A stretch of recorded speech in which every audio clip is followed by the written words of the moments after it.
Hi guys, welcome back to Delaware Acre. It is day 2 of tomatoes and I just found another bag in the freezer. So I'm going to put these in this big old pot.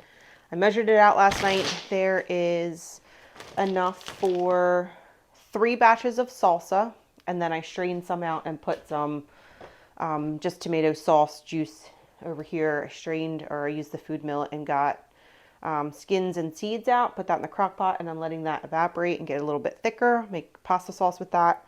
I'm going to put these in here. These are all the tomatoes. These are all the onions that I have. I think I need more onions. So I'm going to get more onions today. And then we're going to make this salsa and we're going to can it up. Feeling a little brave wearing this shirt and not having my apron on. So, can you see the consistency? Let's see if I can get you a little closer. You can see the consistency is thickened up quite a bit. There's a lot of skins. I went through and got a lot of skins out. And then there's going to be seeds in it. This is for salsa. So, and these, these guys here, these actually in real life, they look like grapes. My husband was like, why is there grapes in this tomato sauce? So I'm going to add this bag, which is going to bring the temperature down. It's going to take a minute for it to get back up to temperature.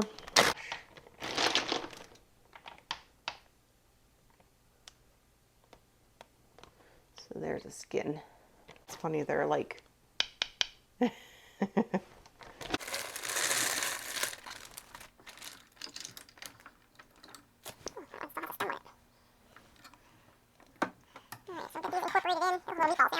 We'll let this get back up to temperature and I will get to chopping onions.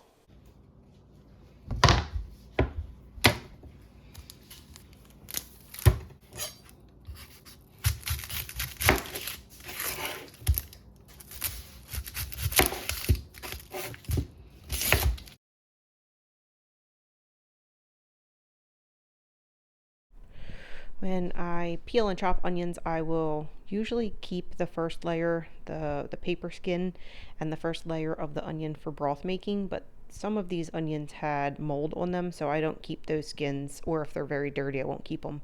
But if they are in good condition, I will put them in a Ziploc, throw them in the freezer, and make broth with them at a later time.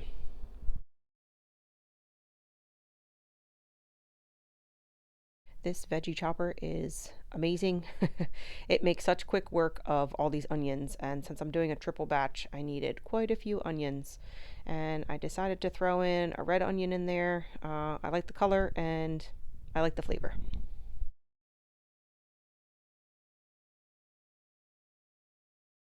Recipe calls for 3 cups of peppers. Whole would be 6 cups of sweet peppers. So just going to say it's 2 cups. Oh, there we go. 2 cups. Oops, bag split. Let's say that's 2 cups. That's 4 cups. 6 cups. So this is sweet peppers here. For normal heat, it says the recipe calls for 3 to 4 jalapeños chopped. So what I will do is I'll do about a cup of spicy.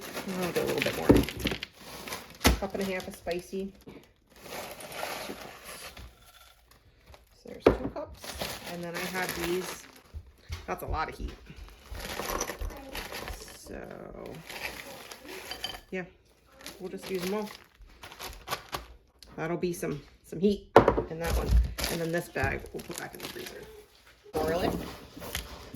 Recipe calls for 8 cloves, but some of these are really small. So I'm just going to peel all this and add it in.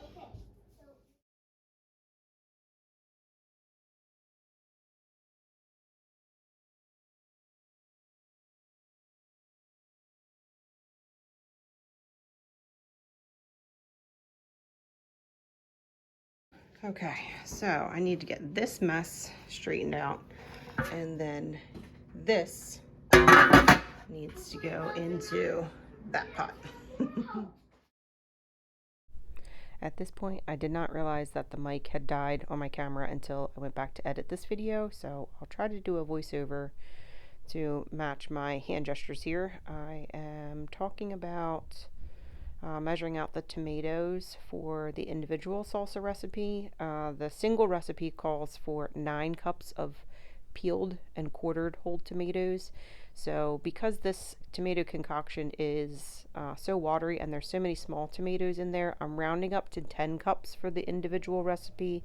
So I'm doubling it, and that would make it 20 cups into this stock pot.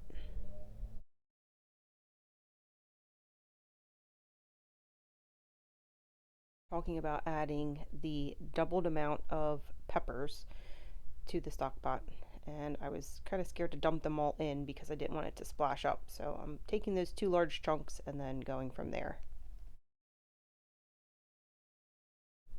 Here's just a view of what the stock pot looks like with the peppers in. I'm just mixing them in to incorporate.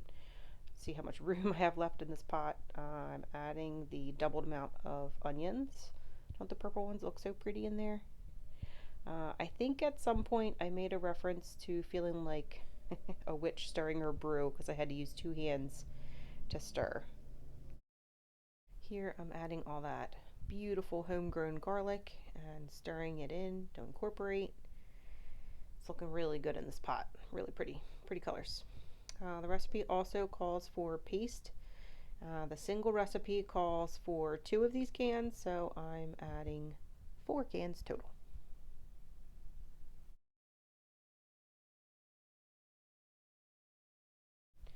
After adding the paste, it's time to add the distilled white vinegar. Remember, we're doubling this recipe. And then a generous portion of salt. Remember, we haven't salted any of this concoction yet. So mixing it all in, stirring it all up, and then leaving it to simmer at least, I think it was at least 30 to 45 minutes later, we got to this point. I did end up running the whole mixture through my food processor in order to get those smaller tomatoes, the grape-sized tomatoes and the cherry tomatoes, all busted up, and so everything is approximately the same size. So here I'm just letting it get up to a boil or a really hard simmer, not quite a boil, and letting it thicken up quite a bit.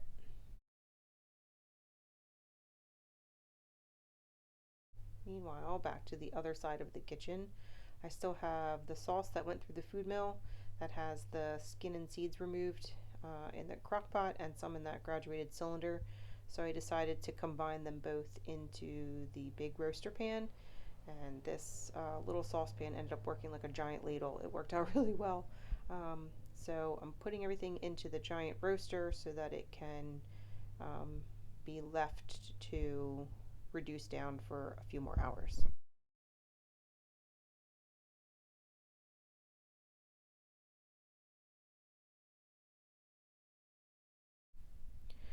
And checking on the salsa, it is at a low boil or like a really hard simmer. So the recipe says to let it go for 20 minutes at this point. Okay, the salsa is now it's boiling. There is bread in the background cooling for a different video. And then the smaller pot that is jam-packed full is our spicy or hot salsa. I'm adding the paste here, but I don't have enough room to add the vinegar. So I am adding the paste and then measuring out the vinegar so that once I get the big stock pot cleared out after I put everything into jars, I'll just transfer everything from this pot over to the bigger stock pot. And the nice thing is I don't even have to wash the stock pot because it's the same thing going right back in. So win-win, right?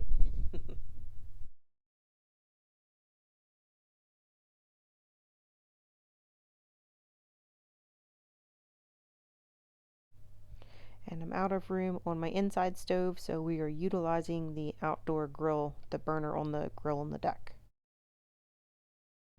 Here I'm putting down a towel. I usually put down a towel when I'm doing any kind of jar filling to try to keep the mess to a minimum, but I'm put these jars through the dishwasher and kept the door shut and did the heat dry so that they are nice and warm. You want your jars nice and warm when you're water bath canning, just to make sure that they're sanitized and that they're ready to accept the warm contents that you're going to put in. At this point, when I was jarring them up, I realized it was still kind of thin, and I decided to let it simmer for a little bit longer.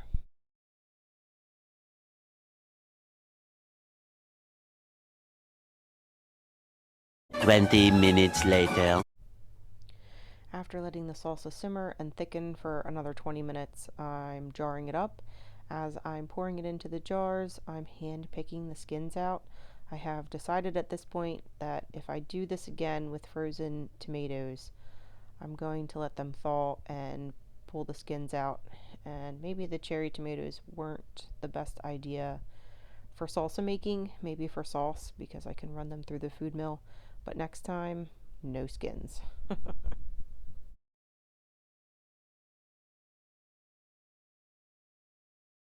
Okay, I got all the mild salsa in jars, and it is water bathing in the canner that's on the grill on the deck. Then I poured the hot salsa recipe into the stock pot, added my vinegar, let it simmer for 20 minutes, and now I'm jarring it up and hand picking some of the skins out. Here I'm adding the rings to the hot salsa. I'm putting them only about a quarter of a turn on, and then adding them to the second water bath canner that I have. And once I put the jars down, I realized I need to put some more water in there. Then once this water bath canner comes up to a rolling boil, I will process or boil these jars for 20 minutes. Okay, not only did my microphone battery die, but then my camera battery died as well. So I lost all the footage of taking these jars out of the canner.